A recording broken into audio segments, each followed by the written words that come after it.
Meantime, the series yet again between the San Miguel Beermen and the TNT Tropang Giga in the semifinals of the PBA Philippine Cup are tied. San Miguel pulled even with their opponents after bouncing back for the victory in Game 4, 116-90. An early setback here for TNT. Big man Erram had to leave the game in the second quarter due to an injury in this play after Tautuaa fell on him. Erram was later rushed to a nearby hospital while the game was still ongoing. Tautuaa ended up leading the Beermen though with 25 points on 7 of 9 shooting to go along with 9 boards. And now joining us to go all out on this story are San Miguel's Tautuaa, who joins us via Zoom, and head coach Leo Austria, who is on the phone. Good morning, congratulations, my man. Magandang umaga sa'yo, Mo. Good morning. How are you, man? Kumusta po? Galing mo na mag-Tagalog mo. konti lang. Coach Leo, gandang umaga sa'yo. Magandang umaga din sa'yo, Andre. Galing na mag-Tagalog nitong big man mo, si Mo. Talagang fluent na, nagulat din ako, Coach. Yeah. Pag-usapan natin yung Game 4 win yesterday. Coach Leo, ikaw muna. I'll start with Coach Leo, Mo. Many of us expected this semi-series to be a slugfest. It's like a finals meeting between two heavyweights. And so far, this series have lived up to the bill, lived up to the hype, back and forth between two teams. And after 4 games, balik tayo sa stalemate, 2-2. Personally, Coach Leo, ikaw, anong masasabi mo about this series? And ine-expect mo ba na ganito yung mangyayari? Yeah, talagang we have to live up to the expectation of a lot of basketball enthusiasts because Talk and Tech is a top team during the elimination. Their standing is 10-1 and kami were struggling. But we fight back, we fought back with them since Game 1. And then we lost in the Game 1, we won in the Game 2. And Game 3 is an embarrassing loss for us. And that's why we realize now we have to play our A game, and we cannot afford to have another lackluster performance. And that's what happened. So everybody's stepping up, especially Tautuaa, who played big. And I told him na we're impressed with your performance. Sabi ko nga sa kanya 300 percent ay pinakita niya nung kagabi. Mo, what was your reaction to that? Coach Leo praising you. I'm sure he told you, your teammates told you, what a showing. And this is the Tautuaa. You know what? Some people might be surprised, but I wasn't, to be honest with you, because I know what this guy can bring, especially even before he came to the PBA. And Mo, the team had an emotional conversation after that Game 3 loss last Friday. It was a blowout loss. What went on during that talk amongst you guys? What was brought up?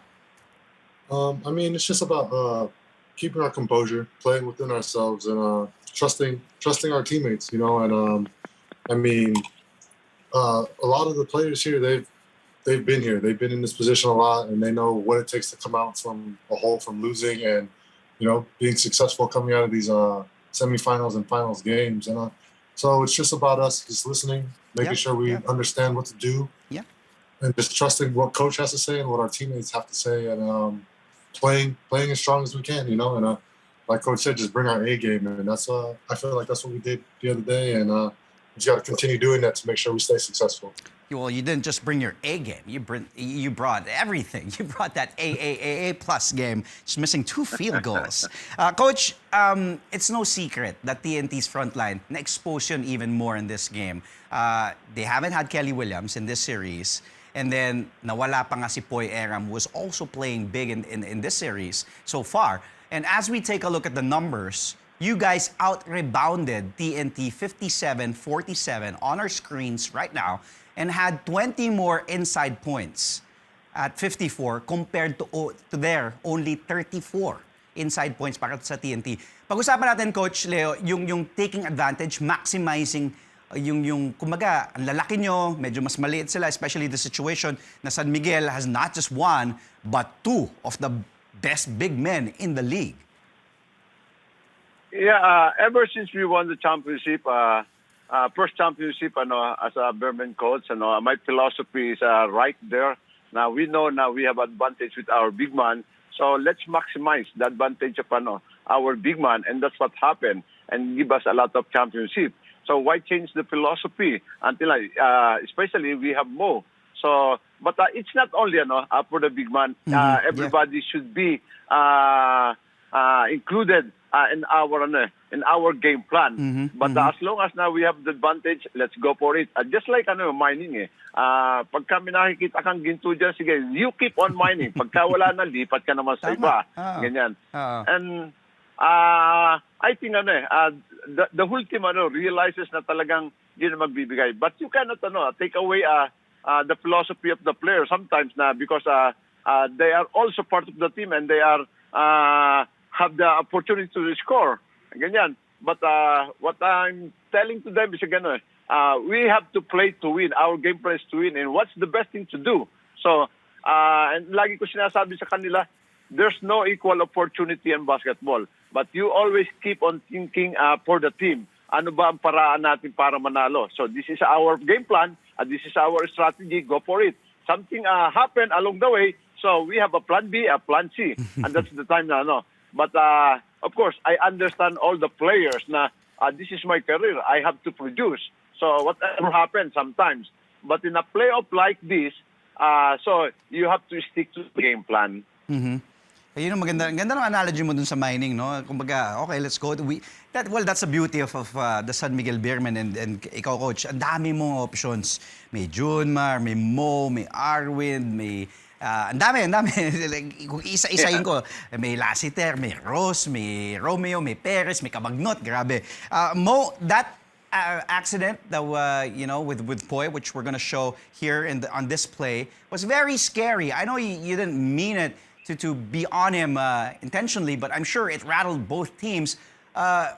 What's it like to play after something like that? What happened? And because you ended up having really strong numbers, so 25 points, 9 rebounds in 25 minutes, and as we know, Poy had to be rushed to the hospital after. I mean, well, first thing I want to say is I hope he's okay. I mean, you never want to see anything like that happen to anybody, so prayers going out to him. I mean, you can see it in there. It could have been so much worse, like if I was actually trying to hurt a person. Yep, yeah.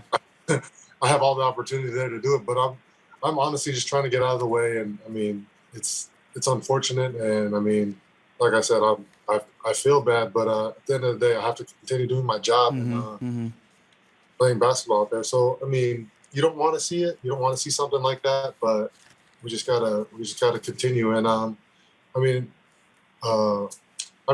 even want to speak about what I got to do. I just want to make sure he's all right. And, hope to see him back the next game. Yeah, it's just really unfortunate that, your momentum also carried towards that. And like what you said, if you really meant to hurt him, it could have ended in a worse way. But I was telling you, because you're a big guy, and if that happened to me, I was in Poy's situation, oh man, I won't be here right now. But 25 points, 7 of 9 from the field, 9 boards. I remember the last conversation we had, Mo, that you weren't that pleased with your game, but here you are. Are you pleased with this?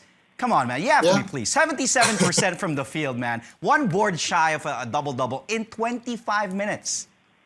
Yeah, I mean, this is how I feel like I should be, because I mean, I was missing layup after layup, and I mean, that kind of gets to you after a while, and I could just feel myself sinking into a hole, like worrying about the shot more and more every game. So something like this really helped build my confidence back up, and get me back in stride, because my team needs me to do stuff like this, make sure I'm finishing layups. And so with that being said, this is the outcome that everyone should be expecting from me, and this is what I want. So, I mean, it felt good to get back in stride, and the team trusted me this whole time through this whole series. So, I mean, it was about time it finally fell in my favor.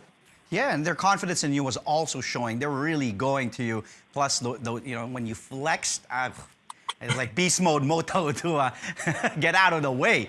Back in the gym a little more, man. I flexed and I didn't see any muscles in there. Yeah.